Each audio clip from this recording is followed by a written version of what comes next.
मैत्रीण ताई. हॅलो. हा मैत्रीण ताई बोला. तुम्ही तुम्ही कुठे गायब झालात अचानक? आणि त्या दिवशी तुम्ही तर. अहो प्रियांका मॅडम, त्या दिवशीचं सोडा. आता हॉस्पिटलमध्ये काय चाललंय तुम्हाला कळलं असेल ना? म्हणजे महेश, आता महेशलाही काहीतरी झालंय. पण पण नेमकं झालंय काय त्याला, तुम्हाला माहिती आहे का? नाही, काय झालंय नेमकं मला माहित नाही, पण कुणामुळे झालंय हे मला माहितीये. म्हणजे तुम्ही तुम्ही नीट सांगा ना मला, स्पष्टपणे बोला काय बोलायचंय ते, मला खरंच कळत नाहीये. ती बाई रमा, ती मंगल आहे, तिच्यात मंगल आहे मॅडम. आणि मला हे पटलंय. अहो मैत्रीण ताई, काही काय बोलताय तुम्ही? असं कसं शक्य आहे? हो मॅडम, ती तिच्या मरण्याचा बदला घ्यायला आलीये. ज्या ज्या लोकांनी तिचा जीव घेतलाय ना, त्या सगळ्या लोकांना ती एक एक करून आपलं शिकार बनवतेय. ती सोडणार नाही कुणाला. हो पण ती जिथे राहत होती ना, तिथे तेच होत होतं, मला माहितीये ना. आणि आणि आता इथे आल्यापासून आधी सुमन, मग महेश, सगळ्यांच्या जीवावर बेतलंय मॅडम. नाही, हे बघा, हे सगळं खोटं आहे. ठीक आहे, असं काहीही होत नाही. हे खोटं आहे. मला माहितीये तुमचा यावर विश्वास बसणार नाही, पण मॅडम मी फक्त तुम्हाला हे सांगायला फोन केलाय की हा माझा शेवटचा फोन. काय? मी मी हे हॉस्पिटल, हे शहर सोडून दूर चाललीये. परत कधीच येणार नाही. फक्त मी इथे नसताना सिद्धार्थ सरांना त्या बाईपासून वाचवा. हे बघा मैत्रीण ताई, पण तुम्ही. सिद्धार्थ सरांनी खूप केलंय माझ्यासाठी. त्यांचा जीव वाचवा प्लीज, त्यांचा जीव वाचवा. हॅलो. कुणाशी बोलतेस का? मैत्रिणीशी बोलतेस का? मैत्रिणी किती बोलतात ना, आणि किती लपवतात सुद्धा. तू काही लपवतेस का माझ्यापासून? ठीक आहे, हरकत नाही. सगळ्या गोष्टी काही ह्या जगात लपून नाही राहू शकत. आज ना उद्या, काही आठवड्यांनी, काही महिन्यांनी, 3 वर्षांनी का होईना, पण लपलेल्या गोष्टी बाहेर पडतातच. हो ना?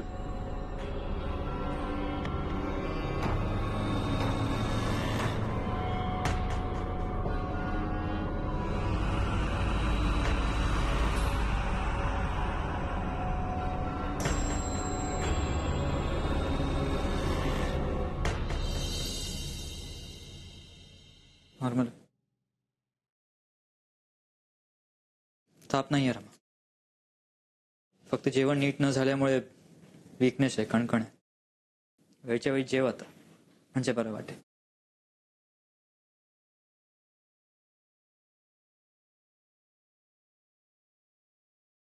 ताप जाईल, बरं वाटेल, पण मनाला कसं बरं वाटेल?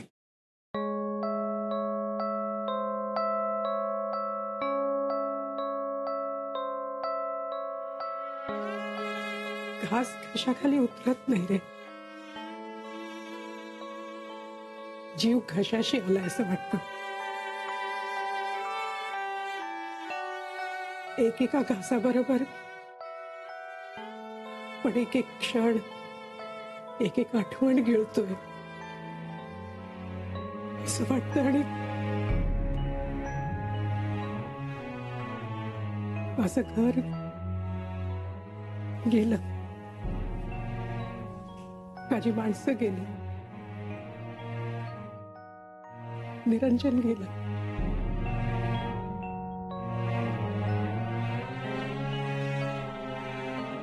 आता तू उरलास. तुम्हाला सोडून जाऊ नकोस रे, तर मी एकदम एकटी होईन.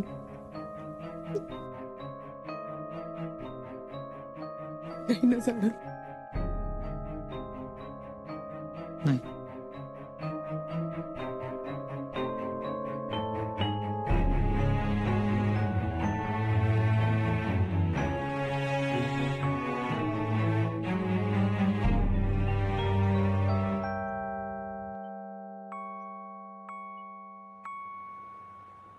प्रियांका, हम्म, प्रियांका, काय अगं, कुठे घेऊन आलीस तू मला या आणि मध्ये? शटाप यारानू, तू फक्त बरोबर चल ना माझ्या. अगं चालतीये ना, पण तू मला सांग तरी तू काय शोधतेस, म्हणजे मी पण शोधेन ना. मेट्रनबाईंचं घर. What are you mad? अगं कोण कुठली ती मेट्रन बाई? तिने तुला काहीतरी सांगितलं आणि तू त्याच्यावर विश्वास ठेवतेस. हे बघा नू, आता या क्षणी माझ्या आयुष्यात जे काही होत आहे ना ते विश्वास ठेवण्या पलीकडचं आहे. त्यामुळे कशावर तरी विश्वास ठेवून पुढे जायलाच हवं ना. मॅडम तुमचं ना डोकं फिरलंय. फाईन, फिरलंय माझं डोकं. मग I you gonna be with me or not?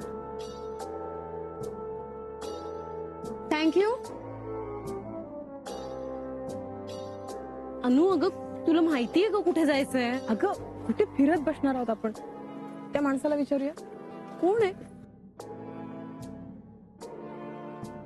या मेट्रनबाई इथेच राहतात का कुठे? हो हो हो, हे ते पुढचं घर आहे. अच्छा, थँक्यू.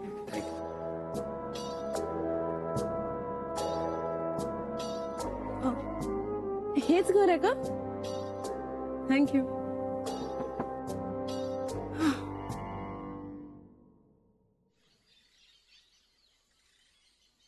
हे घर सोडून मी कुठेही येणार नाही. ते घर परक आहे का तुझ्यासाठी? ते पण तुझंच घर आहे ना. अरे पण म्हणून मी काय या घराला कुलूप लावू का? का नाही? त्यात चुकीचं काय? नाही रे, चूक बरोबर मला कळत नसेल, पण ऐक तरी माझं. पण तू त्या घरी आलीस ना, तुझंही मन रमेल आणि आमचंही. पण मला आणि प्रियांकाला मदत होईल, तुझी साथ मिळेल. तुला नकोय का तसं? अरे हे सगळं मला मान्य आहे, पण या घरामध्ये माझ्या गेल्या 40 वर्षांच्या आठवणी आहेत. निरंजनच्या, त्याच्या बाबांच्या. आणि मी येत जाईन ना अधून मधून तुझ्या घरी. अगं आठवणी आहेत म्हणूनच म्हणतोय तुला. जितकी एकटी राहशील ना या घरात, तितकाच त्या आठवणींचा त्रास होणार आहे तुला. प्लीज.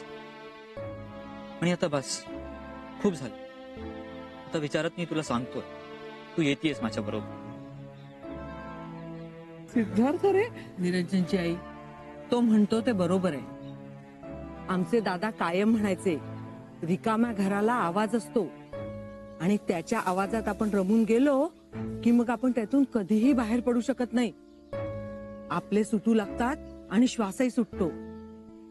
त्यापेक्षा ते घर सुटलेलं बरं.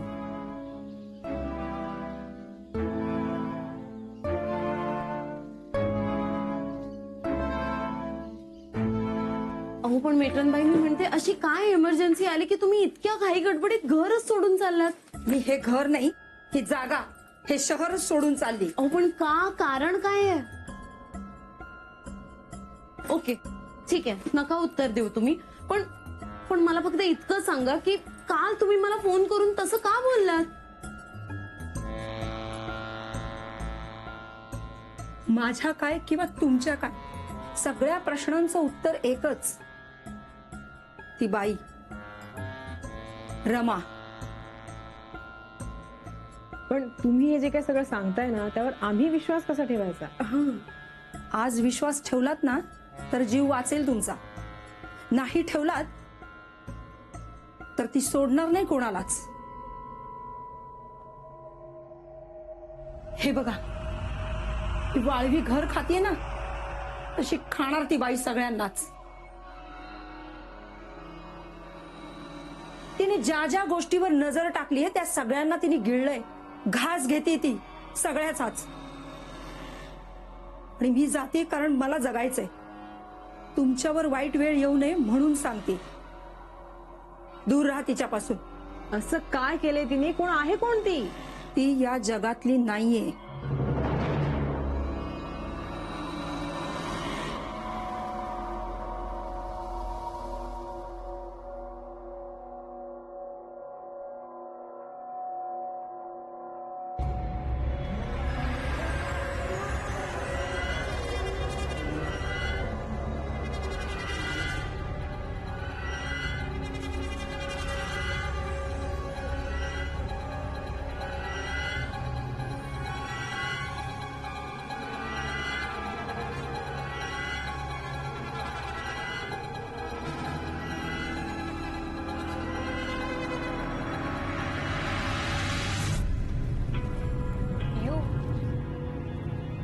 ऐक ना,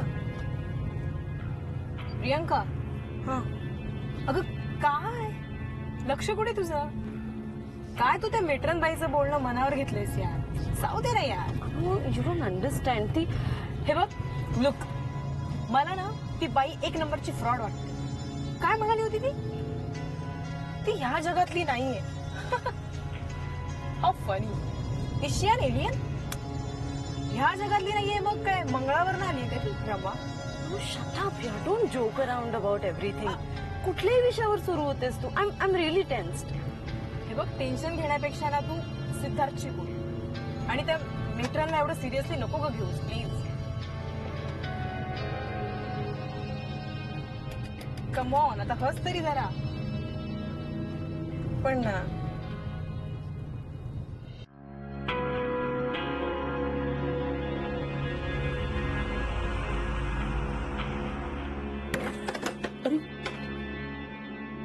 तू इधर बैठी रही है, मैंने तेरा उधर.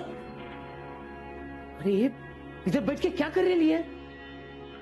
अपन यहां से भाग जाने का फिक्स किया था ना. मग तू स्टँड वर का नाही आली? अरे इथे बसून काय करते? अरे चलने का नहीं कि अपने को. चल चल जल्दी चल. देख टाइम की खोटी मत कर. चल जल्दी चल. थांब संपत. ए, अरे थम बोले तो. इधर से जाने का नहीं है कि अपने को. नाही. नहीं ए, क्या बोलते काय तू? अरे वो बाई छोड़ेगी नहीं अपने को. उससे बचने के वास्ते यहां से भागना पड़ेगा अपने को, समझी? आणि ही जागा सोडली तर सोडून देईल ती. ती मंगल परत आलीये. स्वर्गातून का नरकातून पण आलीये. आणि मग मी जिथे जिथे असेल तिथे ती माझ्या मागे येणार नाही का? अरे पण तू बोललेस ना, आपली पापा आपला पिच्छा सोडत नाहीत म्हणून पापाची फळं भोगावी लागणार. ती सगळ्यांचा बदला घेणार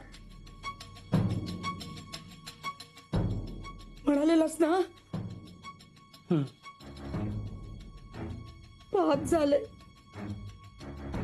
आमच्या सगळ्या हॉस्पिटलवाल्यांच्या हातून पाप झाले. आमच्या हातून मेली मंगल. आणि ज्यांच्यामुळे मेली ना त्यांना भोगावं लागलंय. आधी सुमन, मग महेश आणि आता मी उरलीये संपत. देख मेरी बात सुन. आता या पापातून वाचायचा एकच मार्ग आहे. कोणता मार्ग? पापाची कबुली द्यायची. काय? हो, पापाची कबुली द्यायची. जे काही चुकीचं झालंय केलंय ते सगळं खरं खरं सांगून टाकायचं. ठरवले मी संपत.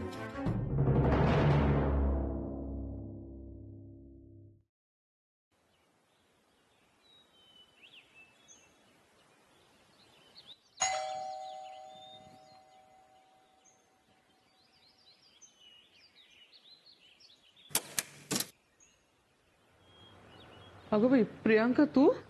मला वाटलं सिद्धार्थच आला. मावशी तुम्ही इथे कशा काय? अगं आता काय सांगू तुला. सिद्धार्थ म्हणाला घरी एकटी राहू नको म्हणून इकडे घेऊन आला मला. खरं तर माझा ना पायच घराबाहेर पडत नव्हता बघ. आता आयुष्यात एवढं सगळं घडल्यानंतर फक्त तेवढं एक घरच तर राहिलं ना ग माझ्याकडे. माझी तर इच्छाच नव्हती अजिबात बाहेर पडायची. मावशी असं काय बोलताय तुम्ही? हा, आम्ही परके आहोत का तुमच्यासाठी?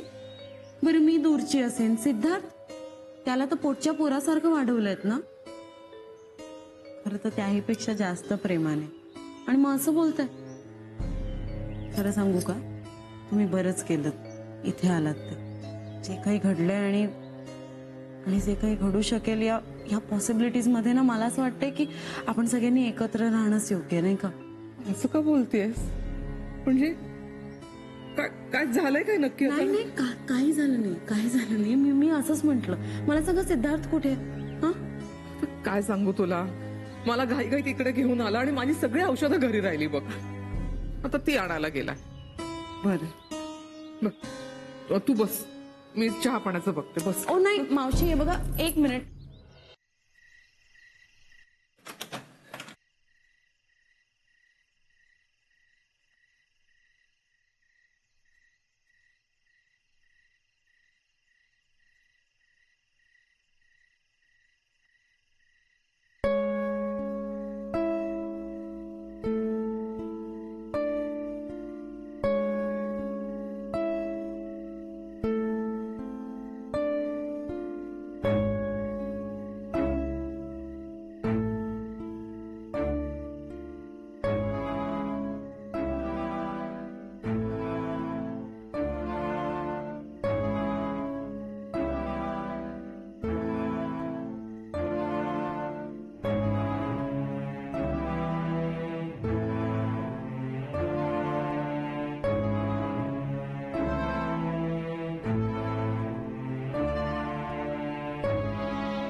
तू कुठे आहेस, काय आहेस, कसा आहेस, काही पत्ता नाही आम्हाला. अरे तुझ्या जीवाचं काही बरं वाईट झालं असतं तर काय केलं असतं आम्ही.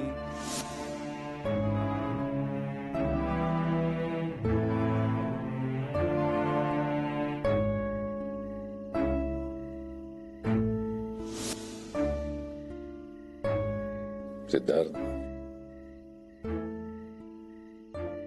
असं वागत जाऊ नकोस. लहान राहिलेला नाहीयेस आता. तुझं लग्न होणार आहे आता.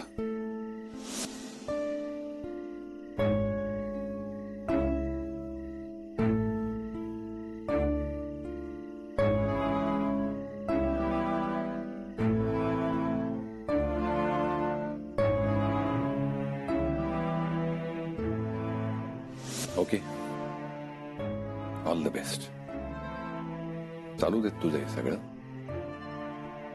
पण जर यापुढे तू पुन्हा गायब झालास तर तेव्हा मी काळजी करायला नसेन. दादा, ए दादा, अरे निरंजन दादा, अरे दादा उठ, निरंजन दादा, अरे अरे उठ ना, अरे दादा, अरे दादा उठ ना, निरंजन दादा.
कोण आहे?